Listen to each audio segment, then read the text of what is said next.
जबरदस्ती में उसको दुखी करने के लिए, या कुछ भी समझो, नाम कुछ भी रख लो, लेकिन उसने जिसको मारा उसका दोष नहीं था। अब आप ध्यान से सुनना और आपको ही उत्तर देना इसका। अब माँ बाप ने क्या किया, जिसने थप्पड़ मारा था ना, उसके भी एक खींच के लगाया।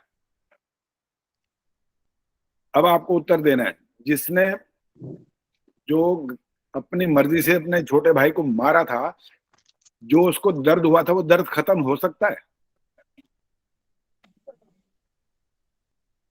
कारण भी कुछ नहीं है, कारण उसकी स्वतंत्रता है बस।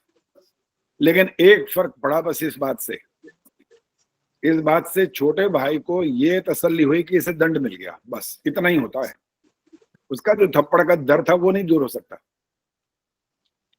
तो पाप और पुण्य की जो परिभाषा है ना संसार में, वो पाप का यही अर्थ होता है कि जो किसी के साथ अन्याय आदि कर लेता है, तो जिसके साथ अन्याय हुआ उसे सिर्फ इस बात से अंत में तसल्ली मिलती है कि इसको दंड मिलेगा, बाकी वो उसके साथ कुछ कर सकता नहीं है वो, जिसने उसके साथ अन्याय किया। और सरकार अगर कर सकती है तब भी उसे तसल्ली हो जाती है कि चलो इसको दंड तो मिल गया।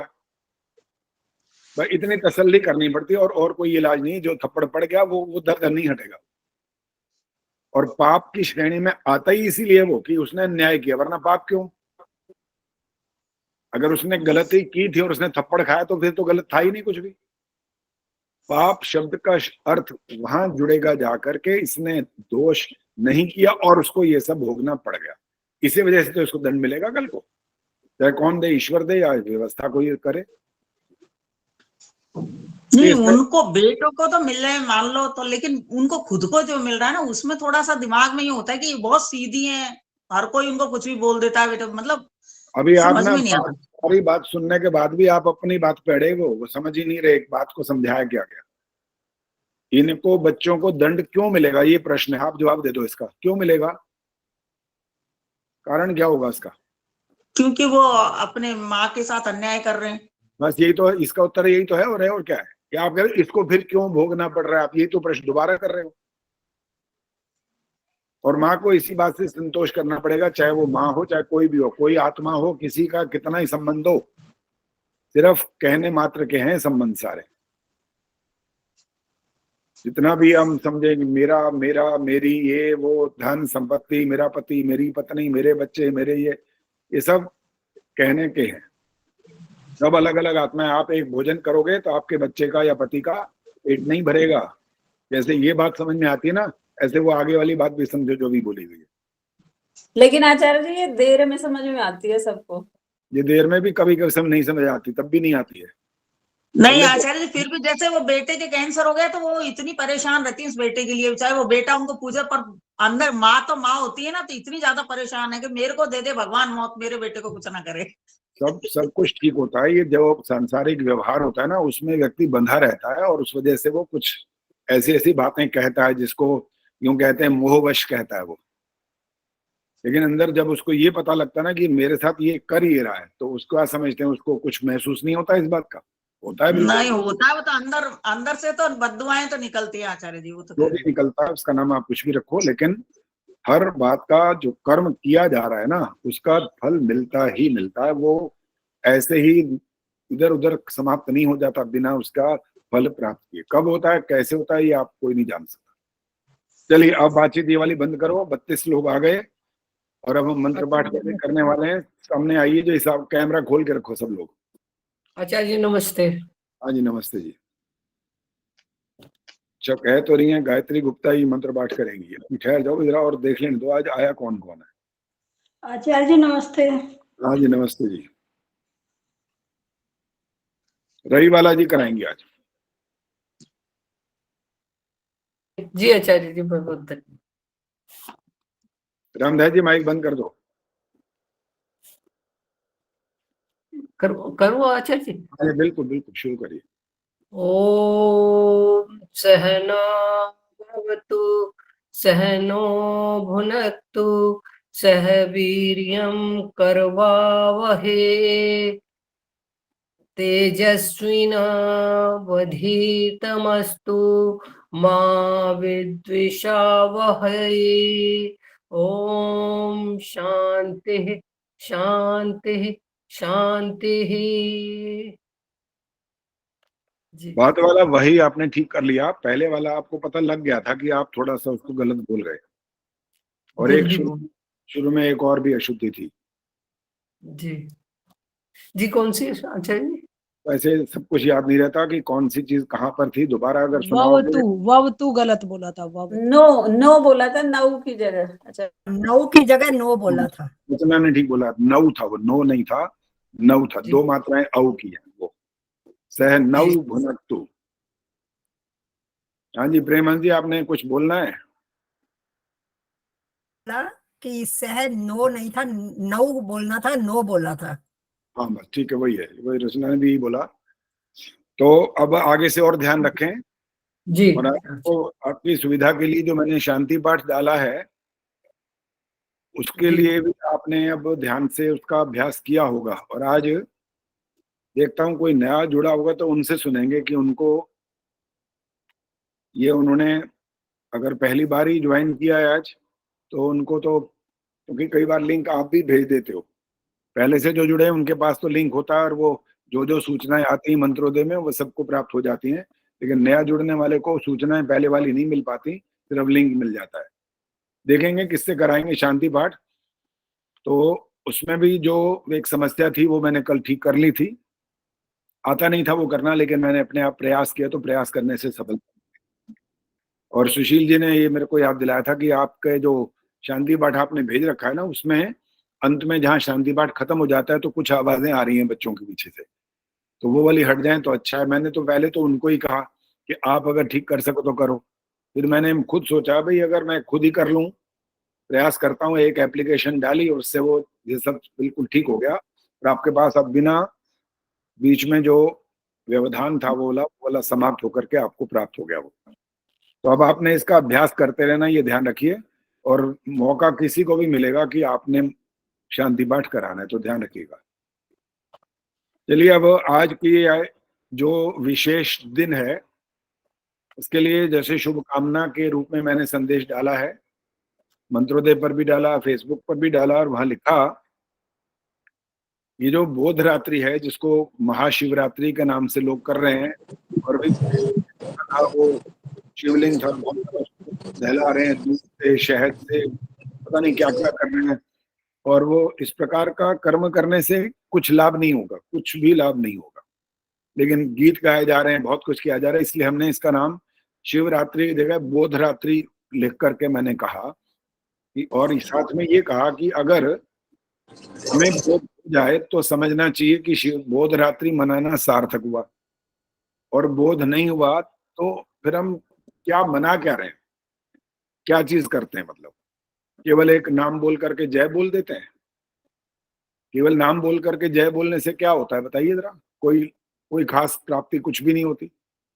आपने उस व्यक्ति के नाम को जीवित रख दिया, बस इतना ही है, बस सीखा तो कुछ नहीं। अब सुशीला ढाका जी बताएंगी बोध का मतलब क्या होता है। ज्ञान होना आचार्य जी। हाँ जी, ज्ञान होना, अच्छी प्रकार से समझ आ जाना। नमस्ते आचार्य जी। नमस्ते जी। तो महर्षि दयानंद को जो ये लाभ हुआ था वहां पर, जो उनने दुर्घटना कह लो उसको, तो असल में घटना क्या करें, जो देखी वहां पर, तो उनके तो बोध हो गया, उसी दिन समझ में आ गई बात कि भाई मेरे पिताश्री तो ये कह रहे हैं कि ये भगवान है, ये सबकी रक्षा करता है, और ये तो कुछ नहीं कर पा रहा है ऐसा, तो फिर मेरी रक्षा कैसे कर लेगा, मेरी और संसार की बात कर रहे हैं पिताजी तो। तब बस उन्होंने उसी समय व्रत तोड़ा और घर आ गए अपने माँ से कहा भोजन दो। माँ के मन में जो भावना होती है ना, जैसे भी आप कह ही रहे थे, तो वो उस माँ ने तो ये समझा था कि बेचारा भूखा था सुबह से, तो इसलिए भूख लग गई होगी, व्रत तोड़ करके आ गया।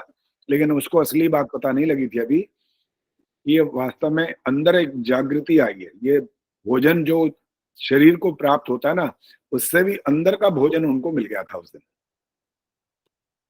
वो आत्मा का भोजन मिल गया था उनको, पता लग गया था एक घटना से कि शिव का मतलब क्या होता है, सच्चा शिव कौन होता है, और संसार की रक्षा कौन करता है। ये सब उनको उस समय, चाहे विशेष व्याख्या नहीं पता थी इस बात की, लेकिन इसका उल्टा पता लग गया कि ये वो नहीं है, बस इतना पता लग गया। और वैसे भी सकारात्मक और नकारात्मक कुछ कुछ बातें हमारे जीवन में ऐसी चलती रहनी चाहिए जिससे पता लगे, बात स्पष्ट हो जानी चाहिए बस। अगर स्पष्ट नहीं हो तो फिर तो, अगर सकारात्मक बोले, मान लो एक वाक्य बोल दिया जाए और आपको वो समझ ना आए, आप सुन भी लेंगे, आपके कान भी ठीक होंगे, आपके याद भी कर लेंगे, चाहे आप लिख भी लेंगे, लेकिन उस पर पालन क्या करेंगे, पता तो कुछ होगा ही नहीं कि करना क्या है। इसलिए नकारात्मक रूप से भी बताना पड़ेगा उसको, ये नहीं है इसका मतलब, ये नहीं समझना, ये नहीं है, ऐसा ही है बस। ऐसा भी है और ऐसा ही है में बड़ा भारी अंतर होता है। और जो आज दुनिया में जो कर रहे हैं लोग, और यही तो कर रहे हैं, वो कहते हैं ईश्वर ऐसा भी है और ऐसा भी है, बस यही यही बात समाप्त खराब हो जाती है। ऐसा भी और ऐसा भी नहीं चलेगा वहां पर। कैसा चलेगा, रामधारी आएंगे अब जरा थोड़ी सी व्याख्या करके।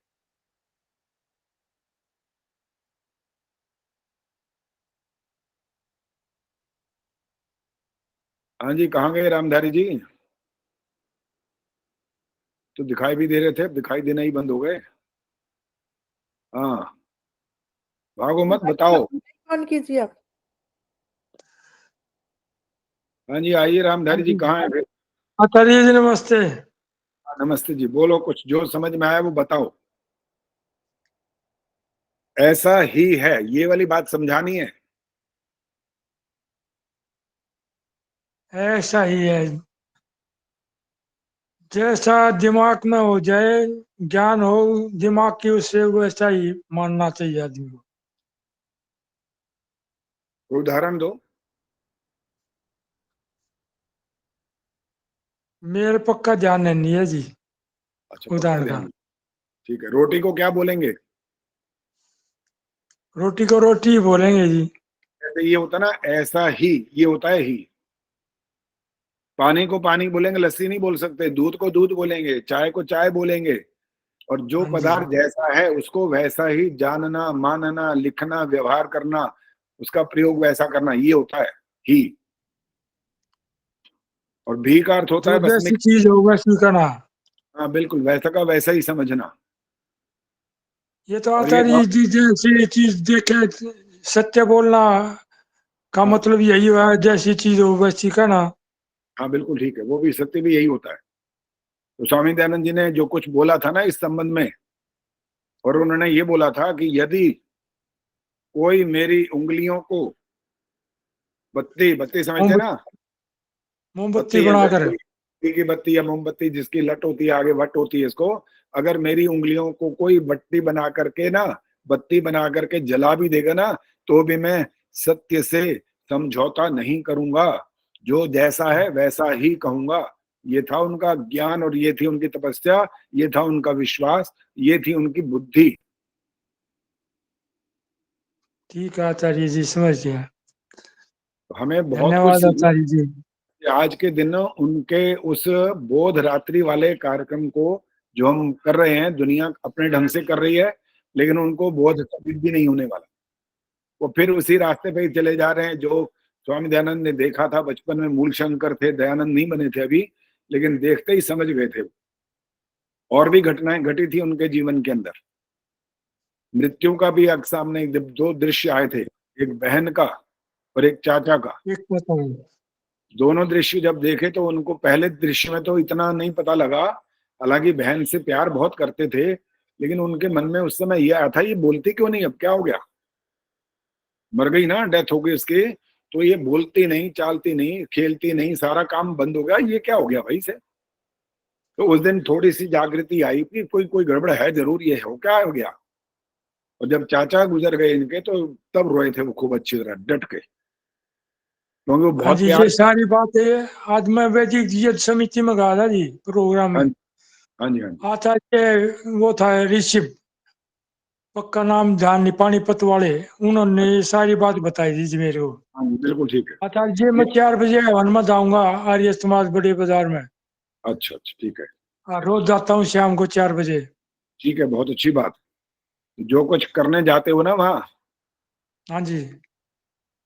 अब उसको एक कहानी सुन लो जिससे पता लग जाए कि सिर्फ ये काम करने नहीं जाना। हाँ बहुत जी छोटी, आचार्य जी बता जो, मैं अभी नया नया हुआ हूँ। संक्षिप्त है, छोटी सी, बहुत सरल ढंग से सुनाऊंगा। और सबको समझ में आएगी और उसका ठीक ढंग से उसका प्रयोग करना सीखना है। इस कहानी की शिक्षा यही होगी। हाँ एक था बताइए आचार्य जी, मैं उसको वहाँ समाज आप में ही करो, बता दूंगा। माइक बंद करो और सुनो। एक मूर्तिकार राजा के पास गया मूर्तियां लेकर। साधारण अगर रूप से किसी किसी के घर चला जाता, हमारे आपके घर में, तो हम तो उसका इतना सम्मान नहीं कर पाते, सिर्फ उसका मूल्य पूछते और उसको कहते तू तेरा दिमाग खराब है, तू भाग यहाँ से चल। जो वो बात उससे पूछने पर पता लगती। तो राजा के पास वो गया था, तो राजा के पास तो बड़े बुद्धिमान लोग होते हैं वहां पर, उनका मंत्रिमंडल होता है, इनके मंत्री होते हैं, महामंत्री आदि होते हैं। तो राजा उन सब की बातें सुन सुन के बहुत बुद्धिमान हो गया था। तो मूर्तिकार जब वहां पहुंचा तो राजा के सामने उसने 3 मूर्तियां रख दी, और 3 मूर्तियां जब रखी तो उसने कहा महाराज मैं चाहता हूं कि आप इन मूर्तियों को खरीद लें। तो राजा ने कहा अच्छा मूल्य बताओ।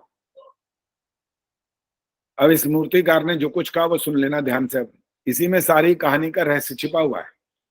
पहली मूर्ति को जब उसने 1 नया पैसा मूल्य बताया तो राजा ने तुरंत बोल दिया, कहे ले भाई इसको 3 पैसे दो और इसको रवाना करो।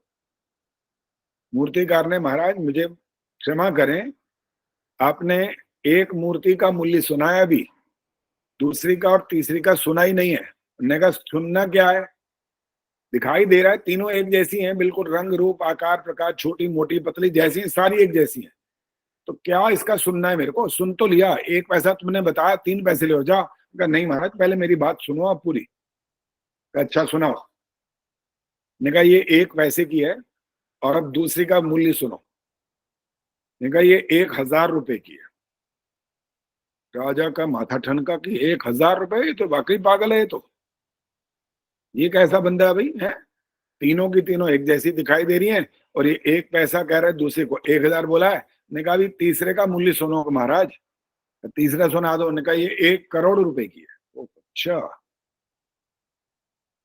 तो मंत्री को ऑर्डर देने ही वाला था, तो मंत्री ने कहा महाराज इसके लिए कोई दंड व्यवस्था लागू मत करो, इससे पूछ लो पहले ये ऐसा कह क्यों रहा है।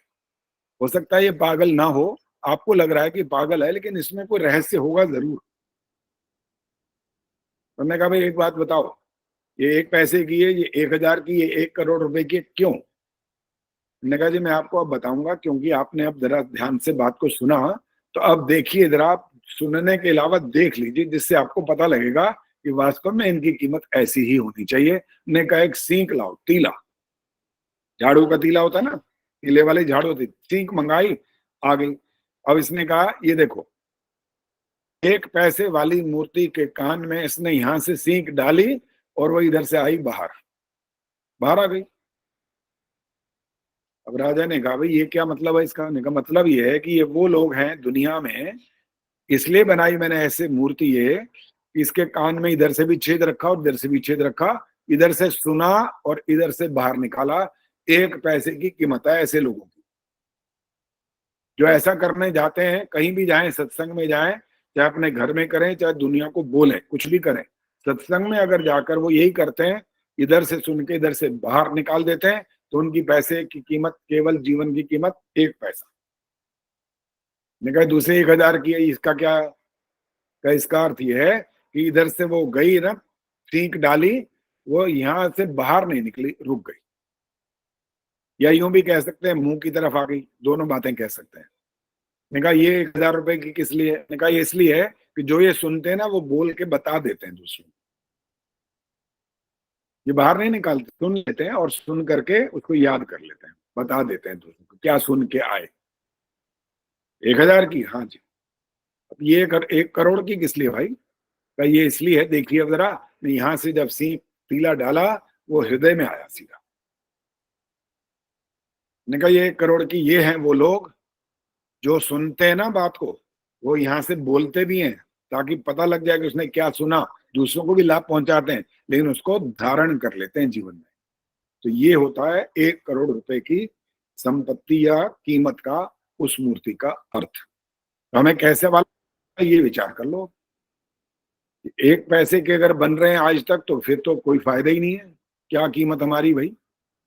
1000 वाले बन गए तो उससे अच्छे हो गए, कुछ और बढ़िया बन गए, चलो कुछ याद रख लेते हैं, कुछ दूसरों को सुना देते हैं, उनको भी लाभ पहुंच सकता है। लेकिन तीसरे वाले बनना ही हमारे लिए सफलता कहलाएगी कि हम क्या करने वाले बन जाएं, उस बात को जो सुना दूसरों को भी सुनाएं और उसको अपने हृदय में धारण करें, अर्थात जीवन में उतार लें, तो हम 1 करोड़ की जो हमारी कीमत है वो कहलाएगी। ये है इसका सुनने का लाभ और मूर्तियों की अलग अलग व्याख्या। तो एक आपको आज के दिन की बधाई इस बात की दे रहे हैं कि कुछ 1 करोड़ वाला बनी है। हालांकि तुम्हारी कीमत तो कुछ नहीं हो सकती, कह नहीं सकते कि 1 करोड़ भी क्या, आजकल तो अरबों खरबों में शादियां ही कर रहे हैं लोग, है जी। तो 1 करोड़ भी कुछ नहीं, अर्थ है बहुत कीमती हमारा जीवन ऐसा हम बना डालें।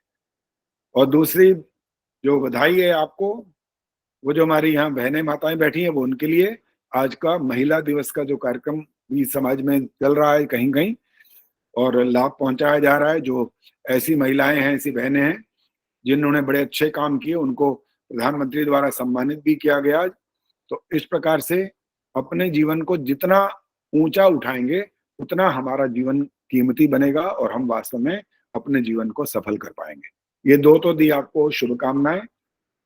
और अब हम आ रहे हैं अपनी उस बात पर जो हम जहां से चले थे उसको शुरू कर रहे हैं। और आज का मंत्र 6वां मंत्र है ओम प्रजापते, ये वाला मंत्र है।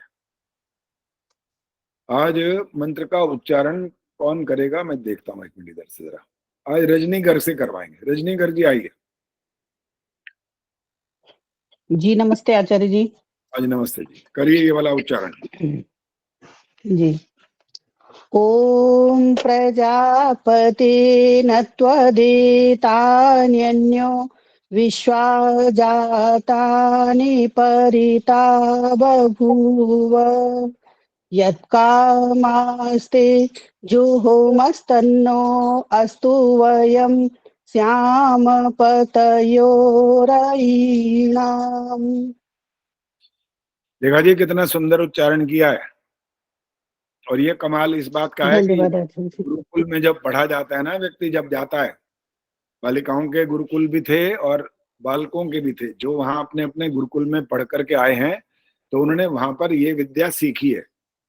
कितना मधुर उच्चारण, कितना शुद्ध उच्चारण और एक स्वर पकड़ करके रखना कि इस स्वर से गाना है तो इस स्वर से वही बोलते रहना है, उसको बदलना नहीं होता।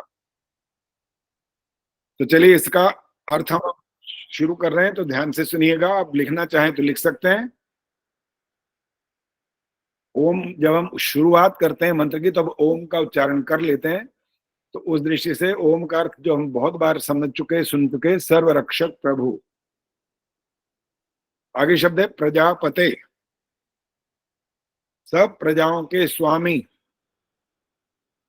प्रजापते, प्रजा माने कौन है? हम सब हैं। हम सब के अलावा भी कुछ और होता है प्रजा। आदर्श मेहता बताएंगी हम सब के अलावा प्रजा और किसको कहते हैं? आचार्य जी पुत्र को भी कहते हैं, संतान को। संतान को भी कहते हैं, ठीक है ये, लेकिन अभी उत्तर परफेक्ट नहीं है ये। रवि बालाजी ने हाथ खड़ा किया था, बोलो। आचार्य जी बच्चों को सब हमारी प्रजा है, जो हमारे बच्चे हैं। अभी संकुचित दृष्टिकोण चल रहा है अभी तक, बड़ा विस्तृत इसका अर्थ होता है भाई। आप प्रेमहंस जी बोलो। प्रजा का जो लेते हैं, प्र से हम लेते हैं प्रकृष्ट रूप से, जा उत्पन्न किया हुआ, यानी जो सोच समझकर जो सृष्टि उत्पत्ति की जाती है उसको प्रजा बोलते हैं। जो मुझे पता है बस इतना ही। ठीक है, गीता तिवारी बोलो। नमस्ते आचार्य जी। नमस्ते जी, बोलिए। प्रजा का पालन करने वाले अर्थात ईश्वर। मैंने क्या पूछा, आपने ध्यान दिया? चलो ये उर्मिल शर्मा ने थोड़ा किया, ठहरो बस हो गया। प्रजा बोलिए। प्रजा में सब जीव जंतु, मनुष्य आदि या पशु पक्षी, द्युलोक। ये तालियां बज गई आपके लिए। हाँ जी, ये सब आएंगे। ये सब प्रजा के स्वामी। प्रजा माने मनुष्य थोड़ी है सिर्फ, सारे संसार को करने वाला मतलब नहीं है। यहाँ ये है कि प्रकृष्ट रूप से पैदा किया, यानी ईश्वर ने जो कुछ भी पैदा किया, जो कुछ भी बनाया, वो सब उसकी प्रजा है। चाहे वो हाँ। पशु पक्षी है, चाहे जीव जंतु है, तो यही चाहे बोलना पेड़ पौधे हैं। ये बोलना होता है ना, बताना होता है। जब हम एक उसके विस्तृत अर्थ की तरफ जाते हैं तो प्रकृष्टया जो उत्पन्न किया, जायते या, तो क्योंकि ठीक है, इतना ईश्वर ने इतना जो भी कहने- सोच समझ के बनाया है वो सब उसकी प्रजा है। जीव वो जंतु वाला भी है, ये पेड़ कह रहा पौधे हूँ, भी ये है, शब्द- जल है, वायु है, ये सब उसकी प्रजा है, क्योंकि वो ही इनका स्वामी है और वही यही कह रहा पैदा हूँ, करने वो वाला है।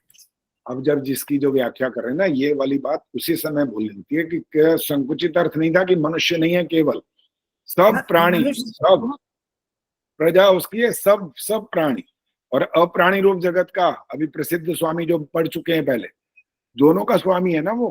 तो यहाँ पर अब प्रजापति जब शब्द बोला तो इसकी व्याख्या करते हुए बात करेंगे तो उस प्रजा में सब आएंगे। तो उनका क्या है, ये हे सब प्रजा के पालक स्वामी परमात्मन प्रजापति का मतलब ये हुआ न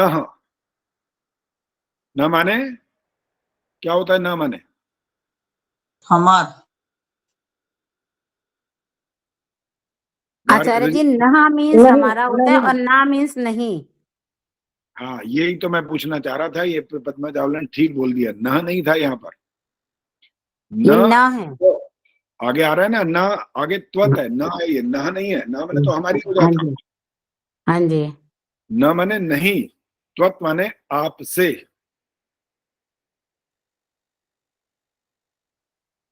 आगे है एतानी, एतानी माने उन व इन।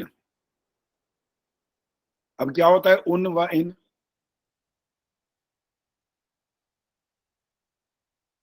जड़ चेतन सबके लिए है जी। एक भजन की हम पंक्ति पहले गाया करते थे, आज भी गा ही लेते हैं कभी कभी, और आपको ये वाली बात पहले बताई थी एक बार, और उसमें मैंने पूछा था इसमें अंतर क्या हो जाता है। मांग बंदे मांग उस भगवान से, अब एक शब्द बदलेगा, मांग बंदे मांग इस भगवान से, अब अंतर हो गया। उर्मिल शर्मा ने तो दोबारा भी उस बोला। हाँ जी, हाँ उर्मिल जी, जी। पहले वाला शब्द मैंने बोला था मांग बंदे मांग उस भगवान से, मैंने हाँ कहा जी। एक शब्द बदलेगा, लेकिन आप फिर अभी भी दोबारा उस बोल गए। नहीं, क्या मिलेगा मांग कर इंसान से? नहीं, मैंने आगे वाला बोलना नहीं था, मैंने तो केवल एक शब्द बोलने की बात की थी, एक शब्द बदलेगा। तो वह शब्द ये था मांग बंदे मांग इस भगवान। तो ये फर्क उस और इस, ठीक है। और यहाँ पर क्या है, एतानी उन व इन। अब ये उस और इसमें क्या अंतर है, सरला गुप्ता बताएंगे। जी, उस भगवान से जिसके बारे में हमें नहीं पता, और इस भगवान को जिसके बारे में हमें गुण कर्म जो हमने धारण कर लिए ना, तो ये हो गया जी फर्क। अब हमें पता लग गया कि ईश्वर कैसा है, किन से मांग रहे हैं हम। चलिए गायत्री गुप्ता जी बोलेंगे, बताइए।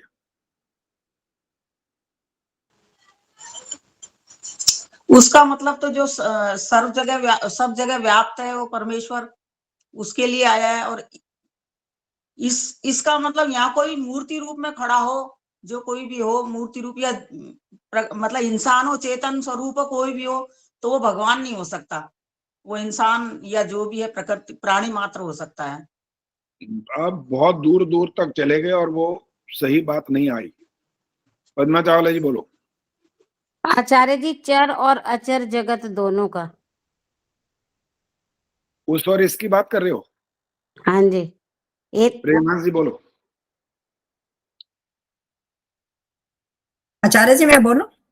हाँ बोलो बोलो, आपको बोला है। हाँ जी, उसका जब हम उस कहते हैं ना तो वो दूरी का संदेश देता है, और इसका मतलब है जिसको हम निकट महसूस करते हैं। बिल्कुल दिस यही और है। दैट, जैसे इंग्लिश में होता है दिस तो नजदीक के लिए आता है और दैट दूर के लिए आता है। बिल्कुल यही बिल्कुल, फर्क है। यही अंतर समझना था। अगर जब हम कह रहे हैं ना उससे, अब हम भगवान छोड़ दें उससे, कोई ठीक दूर है कोई चीज नहीं। जब उससे हम कह रहे हैं उस वाले का पता ही नहीं कौन है, कैसा है, कहाँ है, नहीं पता। इससे कह रहे हैं इस मैंने तो यही दिख रहा है, यही है। इससे, उससे और इससे में यही अंतर है। तो यहाँ तो आचार्य जी दिख तो ना रहा है, इसमें दिख रहा है, आसपास कहाँ दिख रहा है अपन? हमने अब ईश्वर की बात नहीं कही है यहाँ पर, ईश्वर की बात नहीं कही। अब उस और इसकी जो बात कर रहे हैं, अब साधारण सामान्य बात कर रहे थे। अब ईश्वर का बात बिल्कुल बंद कर दी थी यहाँ पर हमने। उससे माने कोई व्यक्ति है, मान लो उससे, हम उससे मिलेंगे, इससे मिलेंगे, ये तो इस खड़ा है, इस तो सामने है, ये अंतर है बस। तो उन इन माने होता है जो दूर और पास स्थित होता है, ये मतलब होता है। दिस और दैट का जो फर्क बताया प्रेम जी ने, वही मतलब है। एतानी उन व इन, आगे है अन्यः, प्रजापते नत्व देता न्यन्यो जो था ना, वो अन्यः बन गया। अन्यः माने आपसे भिन्न दूसरा कोई। जो लिख रहे हैं वो लिखते जाइए, इसलिए बहुत तेज नहीं बोल रहे, धीरे धीरे बोल रहे हैं। विश्व, समस्त, सारा। जातानी, जातानी माने उत्पन्न हुए। अब दोनों बातें आ रही हैं, जड़ और चेतन पदार्थों का। उत्पन्न हुए जड़ और चेतन पदार्थों का।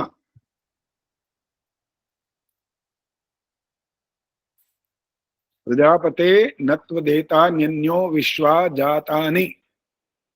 आगे है परि। परि का अर्थ होता है अतिक्रांत, अतिक्रमण। और थोड़ा सा और आगे बढ़े तो वशीभूत नहीं कर सकता कोई भी, किसी दूसरे के वश में नहीं आ सकते हैं ये सब पदार्थ। कौन है जो इन सब का क्या करता है? बहुत कुछ करता है, वो सब कुछ करता है एक तरह से। भूर्भुवः स्वः में भी वो अर्थ आता है कभी कभी। प्राणों से प्रिय, दुख विनाशक, आनंद का देने वाला। बहुत अलग अलग स्थान पर अलग अलग अर्थ बन जाते हैं। तो परि माने अतिक्रमण नहीं कर सकता कोई भी। आगे है ता, परिता बभूव। ता माने उन, बभूव कर सकता। कोई भी इनका अतिक्रमण नहीं कर सकता, उनको वशीभूत नहीं कर सकता। यत् कामास्ते, अब यहां स का विलोप हो जाएगा, विसर्ग बन जाएंगे। यत् कामाह ऐसा बनेगा बहुवचन। जिस जिस पदार्थ की कामना वाले, जिस जिस पदार्थ की कामना वाले। कौन? हम लोग। ते माने आपकी। यत् कामास्ते, ते माने आपकी। जुहुमह, जुहु मस्तन्नो है ना, ये अलग अलग हो रहा है। जुहुमह, जुहुमा माने होता है योगाभ्यास, भक्ति। और किससे करते हैं हम? हव्य पदार्थों की बात हम कर रहे हैं, हर मंत्र में कर रहे हैं। जुहुमा योगाभ्यास, भक्ति और हव्य पदार्थों से स्तुति आदि। आचार्य थोड़ा सा ये बोला था ना जुहू मस्तन में, ये जुहु मस्तन्नो, ये पूरा बोला था। अब हुआ पहले जुहुमः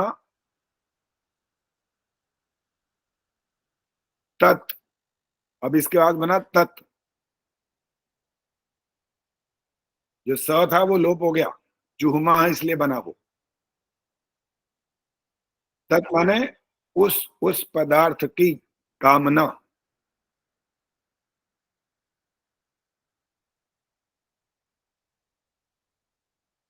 अब आएगा नह।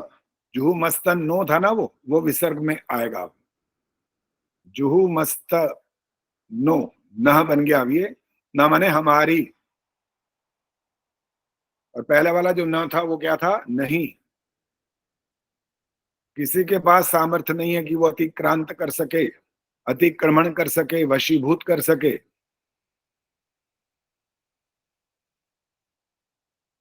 अस्तु, अस्तु का मतलब होता है सिद्ध होवे, उसकी कामना हमारी सिद्ध होवे। आगे है वयम श्याम पतयो रयिणाम। वयम का अर्थ बहुत सरल है, हम सब। और हम सब का मतलब क्या है? चोर डाकू हैं क्या? कि जब उपासना करते ना तो हम चोर डाकू लुटेरे आदि बन करके उपासना नहीं कर सकते, अपने पास उसको अनुभव नहीं कर सकते हम। और बार बार कह रहे हैं योगाभ्यास। योगाभ्यास में क्या आएगा सबसे पहले? कल परसों बात हुई थी ये। हाँ जी, अब एक बार पूछने वाला हूं, तैयार हो जाइए। रेणु पर्वती जी बोलिए, योगाभ्यास में क्या मतलब निकलेगा? नमस्ते आचार्य जी। हाँ जी नमस्ते। योगाभ्यास का क्या अर्थ निकालेंगे? योग करना। और वो भी क्या नाम है, उसका आईडी भी भेज देता हूँ। और ये बातें ना करो भाई, आपने जवाब दे दिया तो बस, उसके बाद अगर कोई बोल रहा है तो बंद कर दीजिए। हाँ जी निर्मला देवी जी, योगाभ्यास का क्या अर्थ लेंगे? भक्ति करना आचार्य जी, भक्ति करना। भक्ति का भी और स्पष्ट करो, क्या मतलब निकलेगा? धूप दीप जला करके थाली घुमाए? नहीं नहीं नहीं, क्या योग करें? अभ्यास के द्वारा, योग अभ्यास के द्वारा। वो योगाभ्यास ही तो पूछा है, उसको फिर वही शब्द बोल करके स्पष्ट नहीं हुआ। भक्ति कर ईश्वर में ध्यान लगा करके अपने आत्मा को मतलब पूर्ण रूप से मन में पूरा संकल्प करके आत्मा और परमात्मा का वो है, देखो अपनी इंद्रियों को कंट्रोल करके, ज्ञान इंद्रिया सबको कंट्रोल करके, तब अपना मतलब इसमें प्रत्याहार की स्थिति में प्रत्याहार करके फिर योग अभ्यास। आगे की बात आप जो वाक्य बोल रहे हो वो ठीक चलता जा रहा है, लेकिन वो करना क्या है वो वाली बात अभी भी क्लियर नहीं हो रही है। आदर्श मेहता बोलेंगे। आत्मा को परमात्मा से नहीं जी, अब नहीं बोलना। अच्छा धन्यवाद। अष्टांग योग के माध्यम से यम हाँ, नियम ये आसन, अगर मान लो लंबा चौड़ा सारा विस्तार न भी करने की बात हो तो वो शब्द तो बोले कि कौन सा योगाभ्यास करना है, किस चीज का। और अब वो अष्टांग योग समझ में आया तो अष्टांग बोलते ही हमें पता लगना शुरू होगा कि करना क्या है। और सबसे पहले क्या खड़ा है अष्टांग योग में? यम। नियम। यम, पहले यम। और यम में 5 बातें आएंगी। रेणु परूथी जी बोलेंगी 5 बातें, कौन सी हैं वो?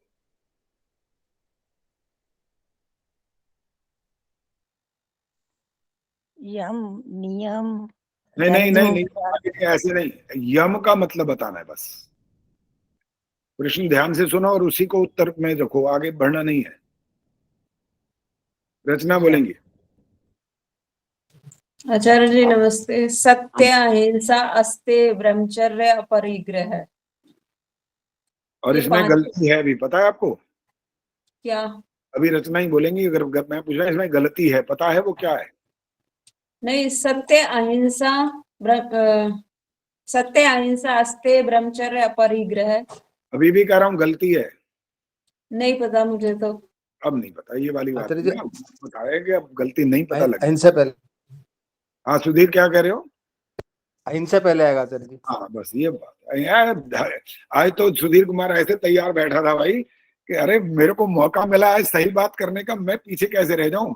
अभी आज ही तो छुट्टी मिली, आज ही तो छुट्टी मिली है। आपने ना गलती निकालने में भी परफेक्ट कर दिया सब।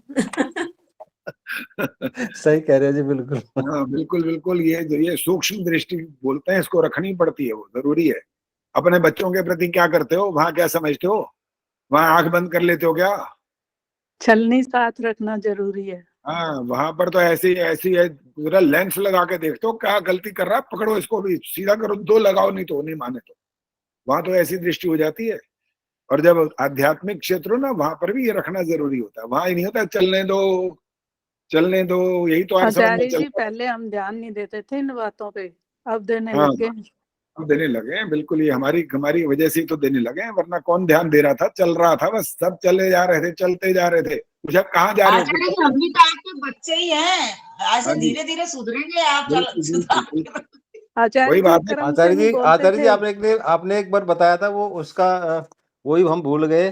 देवदत्त कृकल, वो उसका जो सीरियस बताया था ना, सीक्वेंस बताई थी, वो ही भूल गए हम।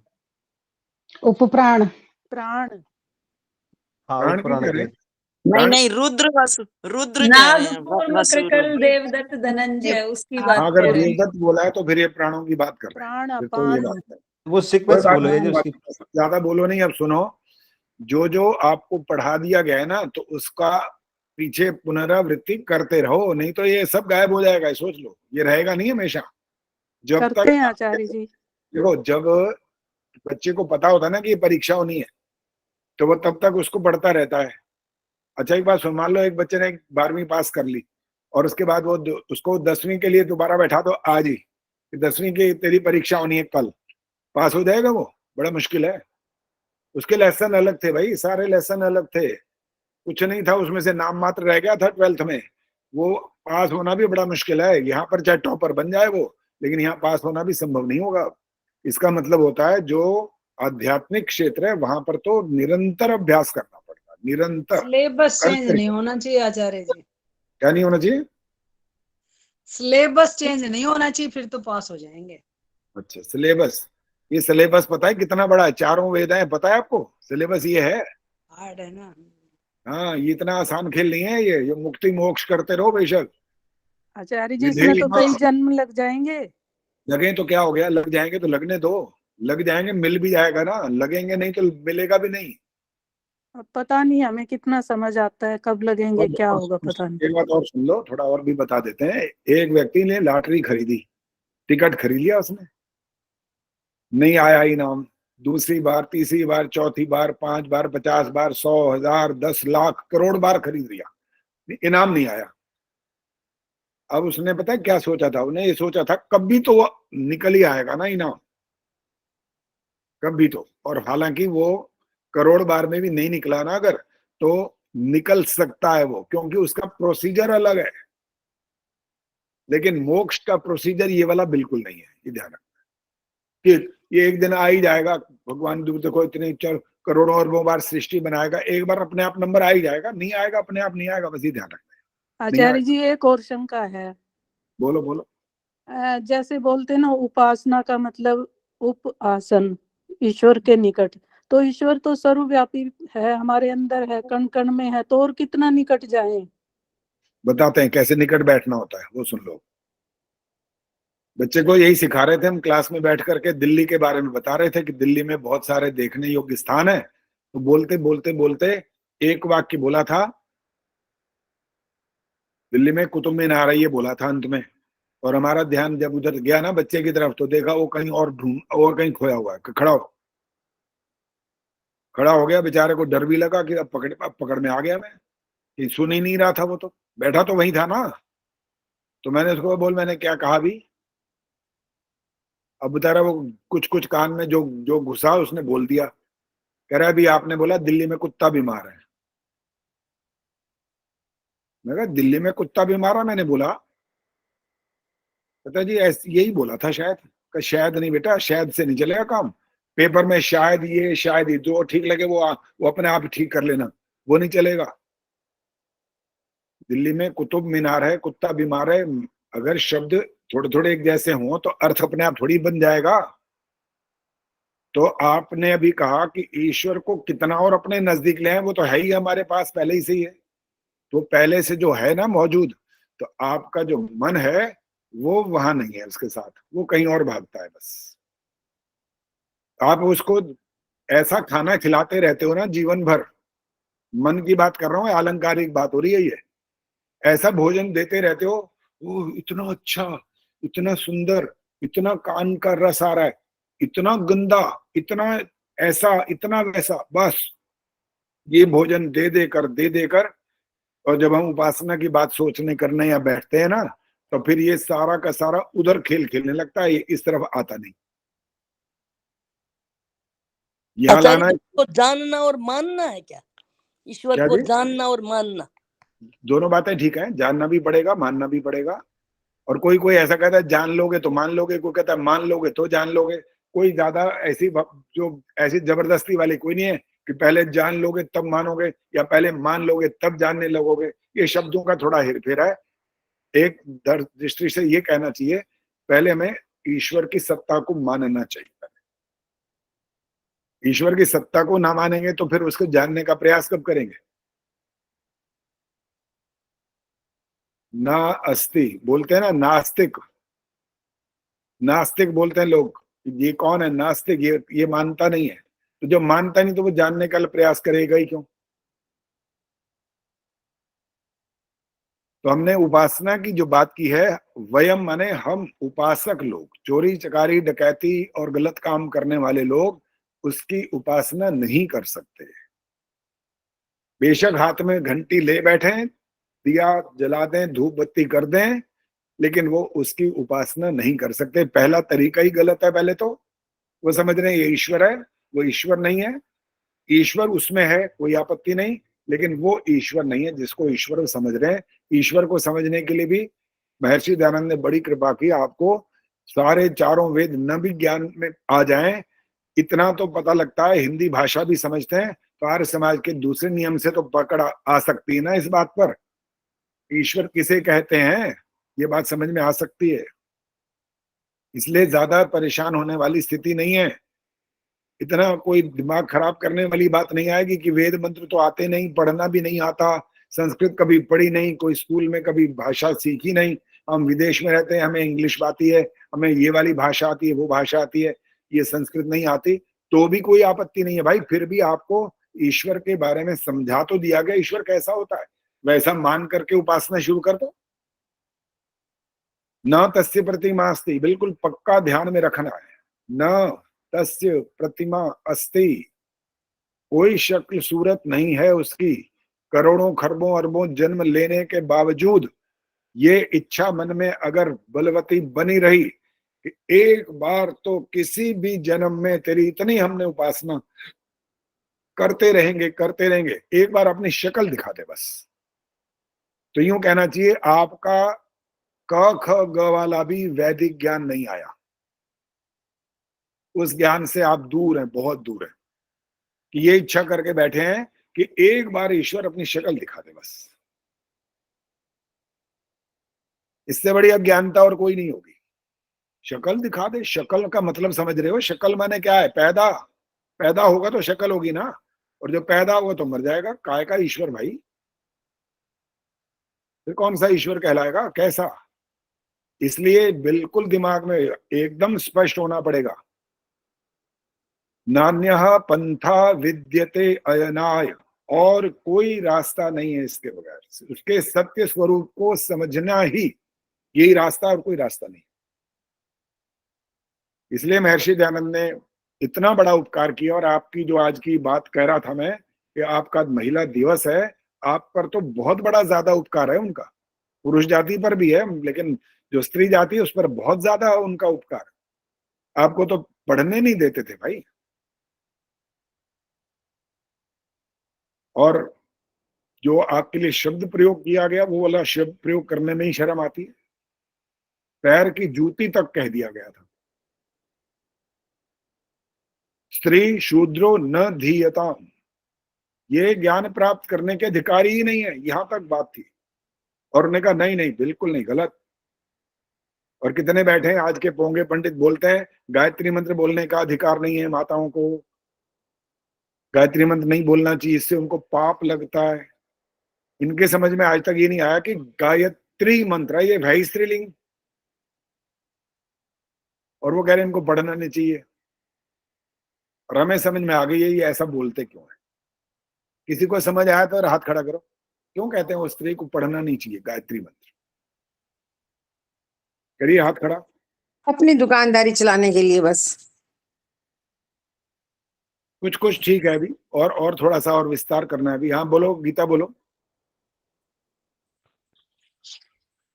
स्त्रियां आगे नहीं बढ़ जाए पुरुषों से, और उनका ज्ञान नहीं बढ़ जावे, इसलिए उनको रोका गया है। निर्मल डावरा जी बोलो, माइक ऑन करके बोला करो।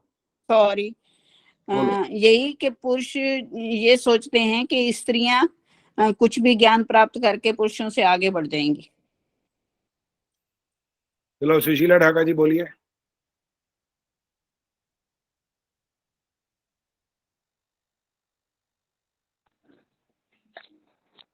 आचार्य जी अंधविश्वास में चलता है ये, शूद्र और नारी को ग्रंथ नहीं पढ़ने चाहिए। रचना बोलो। आचार्य जी उनके अहम भाव को ठेस लगती है कि हमसे आगे कोई कैसे जा सकता है। देखो, सबसे और ज्यादा मुख्य कारण इसमें एक आधा और भी है अभी। मैं बताऊं मैं बताऊं आचार्य, मैं बताऊं आचार्य जी मैं बताऊं? मैं बताऊं वालों का तो नंबर कट गया।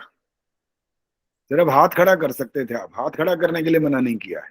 देखो प्रेम जी ने हाथ खड़ा किया, बोले नहीं अभी तक। प्रेम जी बोलेंगे, बोलो।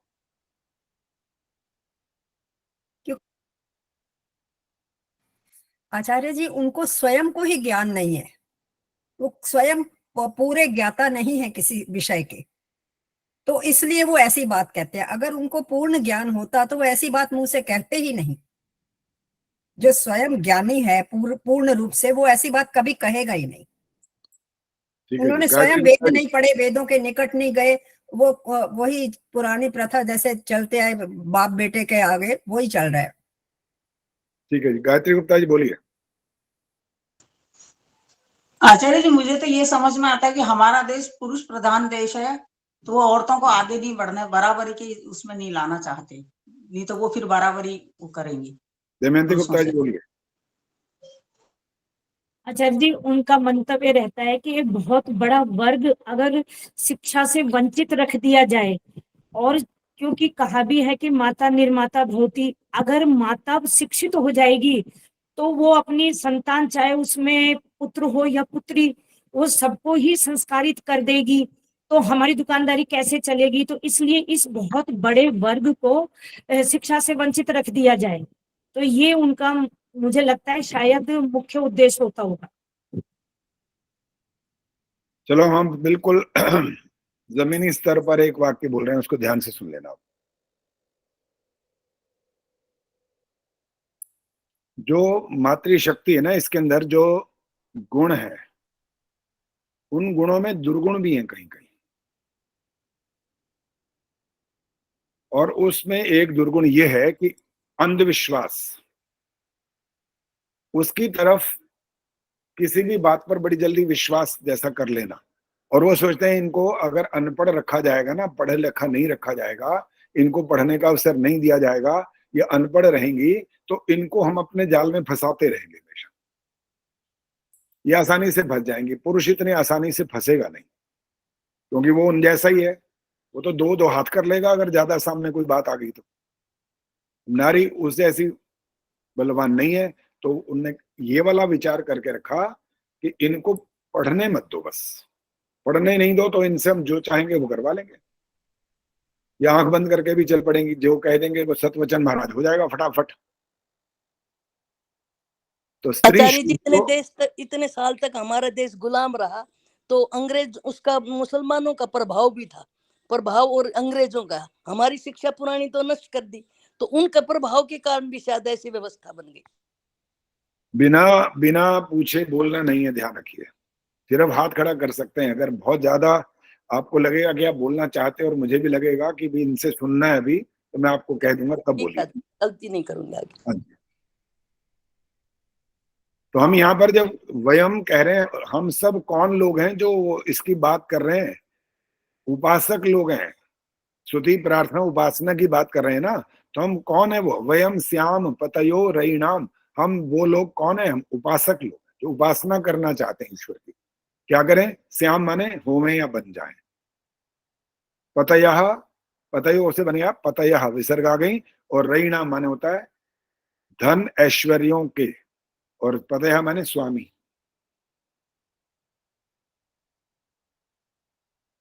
हम योगाभ्यास आदि करके ईश्वर को कैसा मानकर कि उस जैसा और कोई नहीं हो सकता, वो इन उन सब उत्पन्न हुए जड़ चेतन आदि पदार्थों का जो स्वामी है, उसकी हम उपासना कर रहे हैं। और जिस जिस पदार्थ की हम कामना करेंगे वो कामना हमारी सिद्ध होवे। कैसे होगी? जब हम उसकी उपासना करेंगे और उसके कहना मान करके चलेंगे, तब हमारे को ये सिद्ध हो जाएगा। अन्यथा कभी कभी तो आप लोग ये भी प्रश्न कर देते हो कि जो लोग उपासना नहीं करते जमाखोरी करते हैं, मिलावट करते हैं, चोरी चकारी आदि करते हैं, तो क्या वो जिंदा नहीं रहते? वो भगवान को नहीं मानते हो तो क्या भगवान उनका एक भाषा का एक शब्द बोला हुक्का पानी बंद कर देता है क्या? नहीं करता। लेकिन वो अपने हाथ में एक चीज रखता है ईश्वर। वो क्या चीज रखता है वो आपको बताना है। नाम मैं बोलूंगा तब बोलना, ऐसे नहीं बोलना। सविता धिंगरा बोलेंगी। वो अपने हाथ में क्या चीज रखता है वो, आप चाहे उसकी उपासना करें या न करें, लेकिन ईश्वर अपने हाथ में एक चीज रखता है। हमारे कर्म, जो हम कर्म करते हैं वो चीज हमारी अपने पास रखता है, फिर वक्त आने पर हमें भुगतान देता है। हाँ, आपने कर्म बोला, वो उसको वो स्पष्ट और कर देते। वैसे थोड़ा थोड़ा कर दिया आपने स्पष्ट। वो हमारे कर्मों का फल का जो अधिकार है ना, वो उसके हाथ में रहता है, वो हमारे अधिकार में नहीं रहता। कर्म हमारे अधिकार में जरूर रहता है, बस फल का अधिकार उसके पास पहुंच जाता है, वो हमारे अधिकार में होता ही नहीं। साधारण कर्म का फल हम आपस में एक दूसरे को दे सकते हैं और देते रहते हैं, पूरे जीवन भर चलता है ये कार्यक्रम। लेकिन जब गहन कर्म हो जाते हैं वहां आपका नहीं चलता वो। आप जान भी नहीं पाते कि आपने ये कर्म कर भी लिया है कि नहीं किया, ये पता ही नहीं लगता आपको।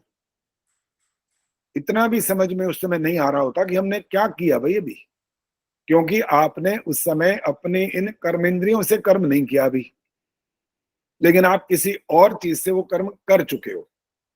गीता बताएंगी वो किससे कर्म कर चुके, वो क्या है।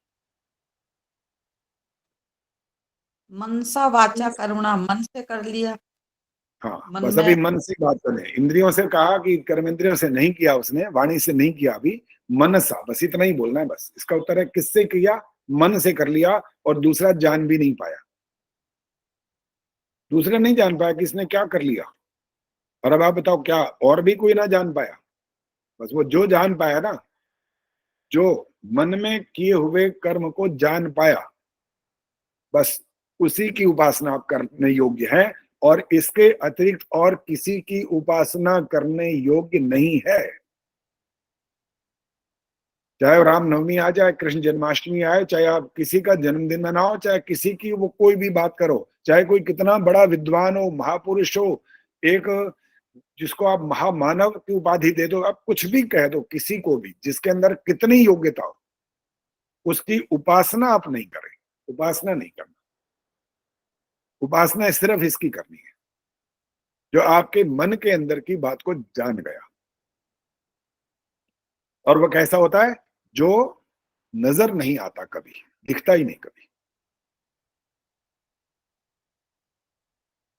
कई बार बच्चे हमसे बात करते करते ना कुछ ऐसी बात कर जाते हैं, वो बड़ा विचित्र लगता है कि भाई ये क्या बोल रहे हैं, अभी तक समझ नहीं आई इनको। आज तक इतनी बार तो इनके सामने इतनी बातें एक एक करके करके जब जब समय आया बोलते गए, समझाते गए ईश्वर के बारे में और बहुत सारी बातों के बारे में, इनको समझ आती नहीं है।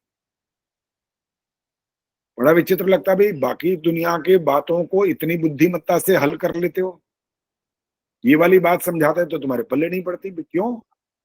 अब उनका प्रश्न क्या रहता है वो सुन लीजिए। प्रश्न ये रहता है कि आप ईश्वर, परमात्मा, भगवान, अल्लाह, खुदा, गॉड, ये पर्यायवाची मान लो इनको, ये बोलते रहते हो, रोज बोलते हो, ये बात दिखाते क्यों नहीं हो? दिखाओ। अब सविता कपूर आइए। हाँ जी। सविता कपूर, क्या जवाब दिया जाएगा इनको? मतलब निराकार होने के कारण दिखा नहीं सकते। और हाँ बोलो, थोड़ा सा और बोलो, कुछ और थोड़ा स्पष्ट करो। और वो हम अपनी इन इंद्रियों से उसको देख नहीं सकते हैं।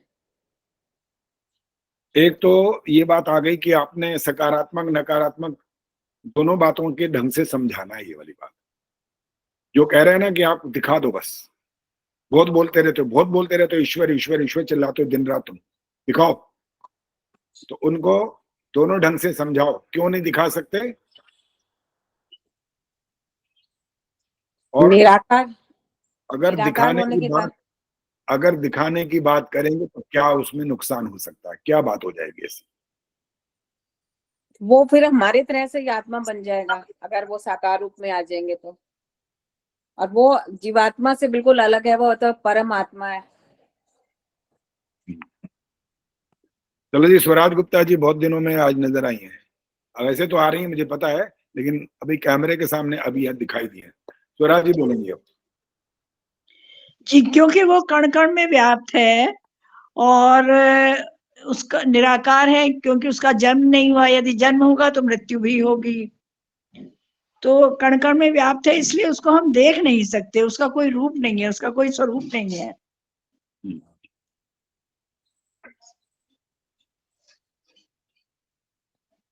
अभी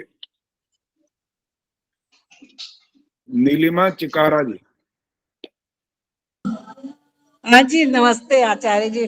मैं हाँ आर्य जी। समाज आई हुई हूँ, अच्छा। प्रशांत विहार, और वहाँ पे प्रोग्राम खत्म हो गया। वो लोग अंदर कुछ कर रहे हैं संकीर्तन, मैं अच्छा। यहाँ बैठ के आपका थोड़ा सा देख रही हूँ। मेरे से ये चलो, लालच रोका नहीं गया। ठीक है, हाँ ठीक जी, है। धन्यवाद। बताइए। MP सचदेवा जी आई है, माइक फटाफट बंद कर लिया करो जी। आप मुझे बता दीजिए क्या पूछना था आपको। तो आप तो सुन रहे हैं, तो आपने ये सुना क्यों नहीं है? मैं वो बात। इसका हाँ जी, उत्तर आ रहा है, सुनो। सचदेवा जी बताएंगे अब। आचार्य जी नमस्ते। नमस्ते जी।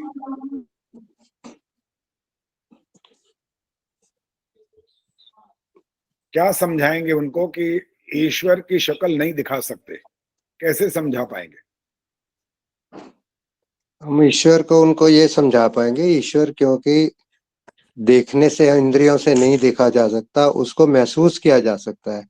अगर हम उनके गुणों को धारण करेंगे तो हम उनको महसूस करेंगे, हम भी वैसे बन जाए।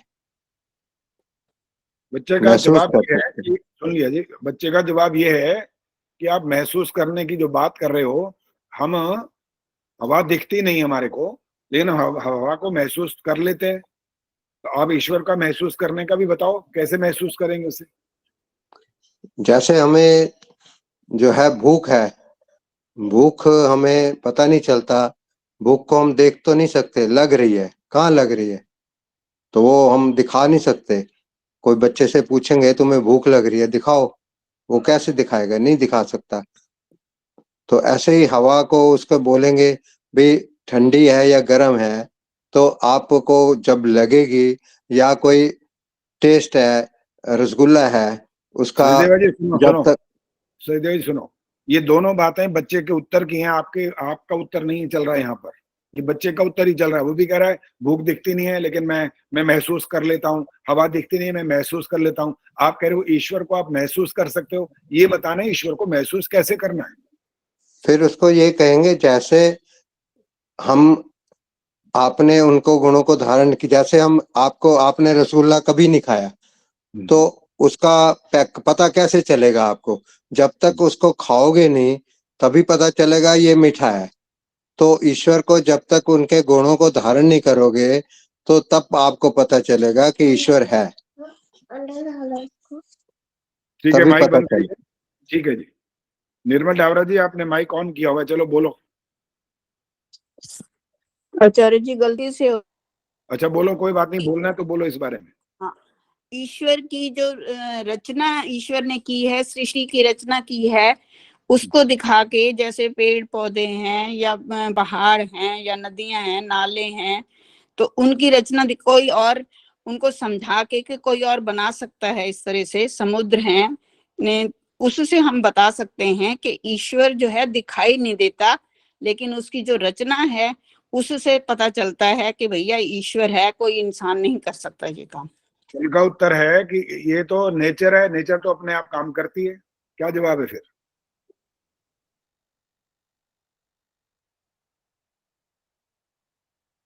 पौधे हैं उस तरह से कौन बना सकता है? उन पत्तों की कतरन है, कुछ है, उसको कोई और तो नहीं बना सकता। वो ईश्वर का ही है बनाया हुआ सब कुछ ही। चलो गीता तिवारी बोलो, क्या कहना है?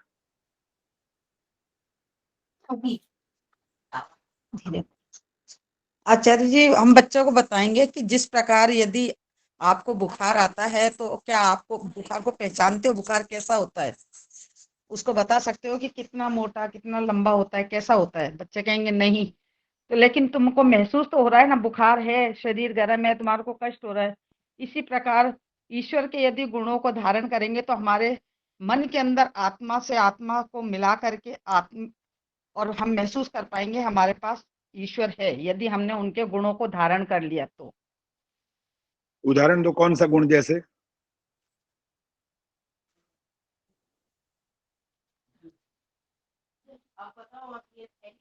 जैसे चलो ईश्वर यार, सत्य है, आदर्श, चलो कोई बात चिदानंद नहीं, स्वरूप। ठीक है जी। आदर्श मेहता बोलो। आचार्य जी, हम बताएंगे कि जैसे जड़ वस्तु को कोई चलाने के लिए, उठाने के लिए एक चेतन की आवश्यकता होती है। ऐसी जो प्रकृति है जो जड़ है, तो उसको कोई ना कोई चेतन पदार्थ तो चला ही रहा है। जैसे मेज पर कोई ग्लास पड़ा है, उसको जब तक हम नहीं हटाएंगे वो हटेगा नहीं। इसी प्रकार हम बताएंगे कि जो सृष्टि बनी है उसको चलाने वाला कोई तो है। सूरज नियम से निकल रहा है, चांद निकल रहे हैं, तारे निकल रहे हैं, ऐसे बता सकते हैं। बहुत अच्छा जवाब है, बहुत अच्छा, बिल्कुल ठीक है। आपने चेतन शक्ति की बात बीच में जोड़ी है, जिससे ये बात स्पष्ट होना शुरू हुई है।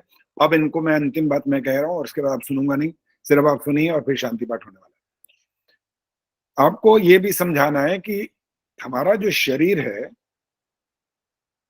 ये पहला प्रश्न भी कर लेना उनसे कि ये चेतन होता है कि जड़ होता है। सरला गंभीर बताएंगे, शरीर जड़ होता है या चेतन होता है? माइक ऑन करो। हमारा शरीर जड़ है, जीव जो है जड़ है। जीव जड़ है, शरीर जड़ है हमारा। हमने जीव भी बोल दिया बाद में, तो मैं तो सॉरी, वो गलती हो गई, वो गलती हो गई। शरीर जड़ है हमारा। माइक ऑन रखना, भी बंद मत करो। तो अब यहाँ पर एक बात सामने बड़ी आसानी से समझ में आ जाएगी बच्चों को। शरीर जड़ है, आत्मा या जीव या जीवात्मा या सोल चेतन है। अब वो चेतन दिखता है क्या? जो आत्मा की बात हो रही है, दिखता है क्या? किसी ने देखा है तक? नहीं। अच्छा, उसका कोई रंग रूप आकार प्रकार कुछ है? नहीं। तो बिना आकार वाला ये चेतन आत्मा इस जड़ शरीर को हिला देता है कि नहीं? हिलाता है, हिलाता है, डुलाता है, खिलाता पिलाता, देखता सुनता, बोलता चलता, सारी दुनिया के हर ज्ञान की बात शुरू हो जाएगी। अब इस बात से अब वो ईश्वर की बात सिद्ध हो जाएगी कि ईश्वर कैसा है? निराकार, शक्ल सूरत नहीं है। क्यों नहीं है? क्योंकि वो निराकार की बात कर चुके। फिर भी बताना पड़ेगा कि साकार होगा तो पैदा होगा, पैदा होगा तो मरेगा, इसलिए वो साकार नहीं हो सकता, निराकारी है। अब इन दोनों बातों को मिलाएंगे तो बात स्पष्ट हो जाएगी। जैसे निराकार आत्मा इस जड़ शरीर को हिलाता डुलाता सब कुछ कर लेता है जो इससे कार्य लेना चाहे, तो ऐसे ही निराकार ईश्वर इन प्रकृति के परमाणुओं को पकड़कर संसार की रचना कर देता है, कर सकता है। आचार्य जी, एक छोटी सी बात मैंने इसी सत्संग में ही सुनी थी। कैसे किसी बच्चे ने पूछा आपकी ईश्वर मतलब कैसा है, मतलब दिखाई नहीं देता। तो उस आचार्य जी ने क्या किया, उस बच्चे को डंडा लगाया कि वह दर्द हो रहा है, क्या तू मुझे दर्द दिखा दे तो मैं तेरे को ईश्वर दिखा दूंगा। इस तरीके से कुछ एक्सप्लेन किया था। वो हमारे छोटे छोटे छोटे ऐसे तरीके होते हैं, उदाहरण होते हैं। हमारा मुख्य बात जो हम कर रहे थे कि ये चीज दिखाई नहीं देती, लेकिन डंडे के दर्द को महसूस जैसे बच्चा कर रहा है, ऐसे ईश्वर को इस शरीर से तो अनुभव नहीं कर पाओगे। एक बात, किससे अनुभव किया जाएगा? अनुभूति हो सकती है, वो आत्मा से अनुभूति होगी। ठीक है, तो वो उसके लिए साधन क्या है? वो भी है साधन, तो अष्टांग योग है बस। तभी तो आप समाधि तक पहुंचते हैं, अष्टांग योग में बात करते करते करते वहां पहुंचते हैं ना। अहिंसा, सत्य, अस्तेय, ब्रह्मचर्य, अपरिग्रह, यम, ये 5 यम। फिर नियम, शौच, संतोष, तप, स्वाध्याय, ईश्वर प्रणिधान, ये नियम। अब आसन, फिर प्राणायाम, फिर प्रत्याहार, फिर धारणा, फिर ध्यान, फिर समाधि, समाधि का मतलब क्या है? समाधि का मतलब थोड़ी कि आप खीर का अनुभव कर रहे हो, वहां पर खीर कैसे खाए, मीठी थी, वो तो जागते हुए खाओ और पता लग जाएगी। पता लग जाएगी। समाधि में तो जिसको आप साक्षात करोगे, अनुभव करोगे, वो आत्मा उस परमात्मा को अनुभूत कर लेगा। आचार्य जी, बोलो। समाधि भी 2 प्रकार की होती है। हाँ, संप्रज्ञात और असंप्रज्ञात। हाँ, तो इनमें क्या अंतर है? वो अगली बार बात करेंगे, ओके। आज समय। ठीक है जी, चलो जी, अब शांति पाठ का समय आ गया और देखते हैं मैं किससे करवाना चाहता हूँ। कौन है आज? शुरू देखिए कौन है।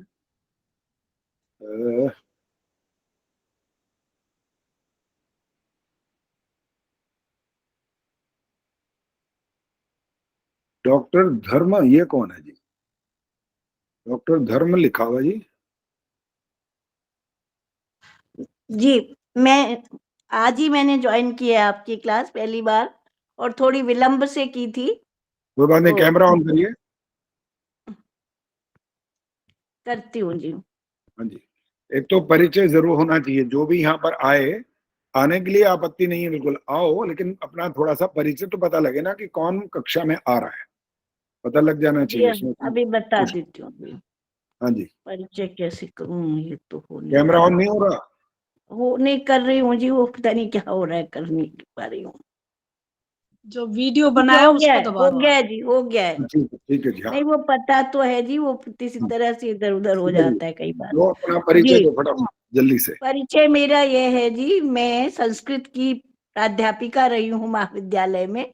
ऐसे ही संस्कृत में रुचि, तो आप ये पढ़ा रहे थे मंत्र, तो मुझे मैंने कहा देखती हूँ उसमें क्या होता है, तो मैंने ऐसे ज्वाइन किया पहली बार। तो मुझे अच्छा लगा आप किस तरह से एक एक चीज को पूरी तरह से समझाने का प्रयत्न कर रहे हैं, ये जानकर अच्छा लगा मुझे। बहुत अच्छा, ठीक है जी, आपका परिचय मिला। आपका नाम क्या पूरा बताइए?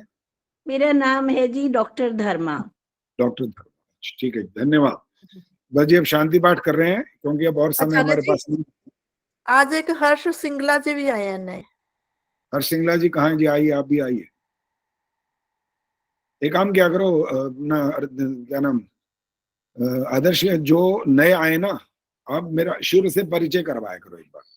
आपको तो पता लगता है, मैं तो एंट्री करता नहीं, आप ही करते हो, तो उनका कह दिया करो। जैसे भी बोला कि वो आज जुड़े हैं, तो मैं नाम बोलूंगा, वो अपना परिचय दिया करेंगे ताकि पता लगे कौन कौन आ रहे हैं। हाँ जी, सिंगला जी कौन है? आइए। क्या नाम है इनका? पूरा नाम पता है? हर्ष सिंगला जी। हर्ष जी, अच्छा, हर्ष सिंगला जी आइए। हाँ, हर्ष सिंगला दिख गया मुझे नाम। अच्छा, ये हैं हर्ष सिंगला जी। नहीं, एक मूर्ति देवी जी अलग है। ये मूर्ति देवी जी हैं। अच्छा, हर्ष सिंगला जी कहाँ है फिर? आई नहीं अभी तक? अभी हैं, गई तो नहीं है, सामने है भी, बल्कि दिखाई नहीं दे रही अभी तक। लिस्ट में तो नाम है उनका। हाँ, नाम तो आ रहा है सामने, दिखाई, देख लिया मैंने। हाँ, ये तो मूर्ति देवी जी को देखा मैंने। मूर्ति देवी जी बताएं अपना परिचय जरा सा। ये भी नई आई है मुझे लग रहा है। हाँ जी, मूर्ति देवी जी, आप सुन पा रही हैं? उनका स्टेबल हो गया नेट ना, स्टेबल हो गया, वो नहीं हो रहा है। हाँ जी आचार्य जी, नमस्ते। हाँ जी, नमस्ते। मैं सागरपुर से। हाँ जी, मेरा नाम। अच्छा, कहाँ से? मूर्ति देवी है। मैं सागरपुर आर्य समाज की सदस्य हूँ। अच्छा, द्वारका के पास है वही ना? लग रहा है द्वारका के पास, सागरपुर वही है द्वारका के पास वाला। हाँ ठीक है, मैं आया हूँ। मैं सागर, जनकपुरी के।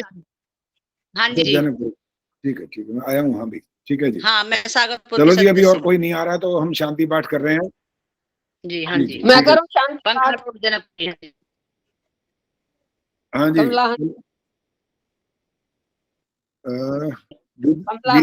गीता कराओ, शांति पाठ कराओ। गीता कराएंगी, गीता अच्छा, कोई बात नहीं, अगली बार बात करेंगे। ठीक है, गीता शुरू करो। द्यौ शान्तिरन्तरिक्षं शान्तिः पृथिवी शान्तिरापः शान्तिरोषधयः शान्तिः वनस्पतयः शान्तिर्विश्वे देवाः शान्ति ब्रह्म शान्तिः सर्वं शान्तिः शान्तिरेव शान्तिः सामा शान्तिरेधि ओम शान्तिः शान्तिः शान्तिः। अभी गीता वो जो एक ही आवाज आती है ना, वो वाली बंद नहीं हो रही अभी तक। इसको बोलते हैं एक हरांत बोलते हो आप। ओम देहु शांतिरंतरिक्षम शांति, अभी तो नहीं अब आएगा, ठीक है। वहां पर वह अगर आ रहा है तो वह नहीं आना चाहिए, एक ही आवाज ना आए। ओ होता तो वह की आवाज आनी चाहिए। सुषमा कुमार जी वहां से कोई बोल रहा है, कौन है? कैमरा ऑन करो तो पता लगे कौन बैठे हैं कि मैं सामने। चलिए जी, हम उद्घोष करेंगे अब। जो बोले सो अभय गुरु महर्षि दयानंद की भारत माता की आर्य समाज वेद ज्योति ओम का झंडा रहेगा ध्वनि